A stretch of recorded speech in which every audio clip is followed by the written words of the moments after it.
Hello, I'm Bernard, Hickey from interest.co.nz, and welcome to another in our series of double shot interviews. And this is our weekly currencies report. Never a dull moment with Dan Bell from HiFX. Thank you very much, Dan, for coming in. Thank you. And it has not been a dull moment, and we need the coffee this week because it's been all on with the markets slumping, the New Zealand dollar really falling out of bed, and all because the outlook for the economic growth is much lower. Yes, indeed. It's been a very big week for financial markets. It's been building for a while. I think this whole eurozone debt crisis has been bubbling for a while, and I think there's a lot of people out there that have been surprised that global markets have held up so well. But this week we saw the sort of broad realisation that the eurozone debt crisis isn't getting resolved, and B, the US Federal Reserve have essentially run out of ammunition. They announced their Operation Twist this week, but in a statement, Ben Bernanke came out and said, essentially, huge risks to the current economic outlook. So investors focused on that, and we've seen essentially a capitulation trade in risk assets over the last few days. The New Zealand dollar dropping from highs of around 83 cents this week down to a low overnight of 77.50. Which is massive. Global equity markets overnight down over 3.5%, almost 4% in the US, and previously the previous day they were down about 3%. So everything is getting slammed. Why does the New Zealand dollar move so much when people are worried about the global economic outlook? Well, we're still considered a sort of risk positive currency or a growth currency. A lot of investors will hold New Zealand dollars on the basis that we offer a more attractive interest rate. So their home currency isn't actually New Zealand dollars. They've got, most of them will have a home bias towards US dollars or Japanese yen, for example. So when global confidence falls out of bed like it has over the last few days, you see investors taking their money back to the US dollar and back into government bonds and US treasuries. And the US still have the world's largest bond market, so by default investors have to buy US dollars to fund their bond purchases, which are considered the most sort of safe haven asset in times of turmoil. That's been one of the most extraordinary things this week, is how low those yields on US treasuries have dropped. The 30-year well under 3%, and the 10-year under 2%. Yep. Can this really go on, these drops in these yields? Well, this was part of the whole strategy of Operation Twist, was to bring down those long-term interest rates. So in the last few days we've seen, as you say, the 30-year rate come down, the 10-year rate dropping down around 1.7%, which is just absolutely remarkable and is multi-decade lows. We haven't seen the US 10-year Treasury yield down to these current levels since the World War II. So we are in this crisis mode. Obviously, the Federal Reserve are trying to stimulate the economy, and by trying to bring down those long-term rates, they're trying to encourage investment activity and give businesses a bit more confidence that those rates will stay lower for longer. Have they run out of ammunition? That seems to be the concern many people have. Well, it does, and I suppose we've been seeing higher inflation numbers out of the US recently, and the whole concept of quantitative easing, they've already done 2 rounds of that, has come up against quite a lot of criticism, both in the US and around the world. And it has had an impact on asset prices and potentially asset bubbles around the world. So I think they've stepped back and said they can't really start printing more USD, and this Operation Twist is something that's not necessarily going to create more inflation, but hopefully it'll add a bit more confidence. But clearly the market's reaction this week was one that, hey, this isn't really enough. At the moment, it looks like the US are heading for a sort of double dip recession, and obviously the issue in Europe continues to be a big. More news out of Europe about slow factory output and the concerns around Greece and how Europe is dealing with Greece and the contagion continue to drag on those currencies. Yeah, I mean we had a PMI numbers out of Europe overnight, which worst in 2 years. So that's a forward-looking indicator and suggests that a lot of the decisions by by businesses are starting to look pretty dicey with this current outlook.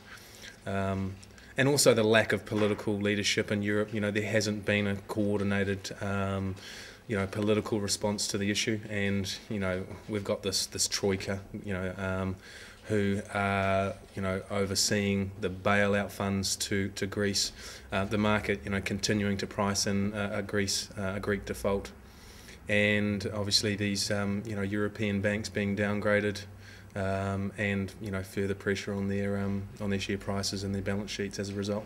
Now, looking ahead for the next couple of weeks, we've got this big G7 IMF meeting happening over the weekend. Could we see some sort of emergency statement? Where the market's hoping for some kind of coordinated statement from these meetings over the weekend. We've got the IMF and the G20 getting together. So at the end of the day, though, talk is cheap. I think they're going to try and jawbone it to a certain extent. Money's cheap too at the moment. Well, you're dead right. So it's going to be interesting to see how it all plays out. On one hand, you could look at the recent movements in prices and asset prices over the last few days and say it's a huge overreaction. But on the other hand, I think the memory of the last quarter of 2008 is still quite embedded in people's minds. So we're going back to that same kind of price action and volatility.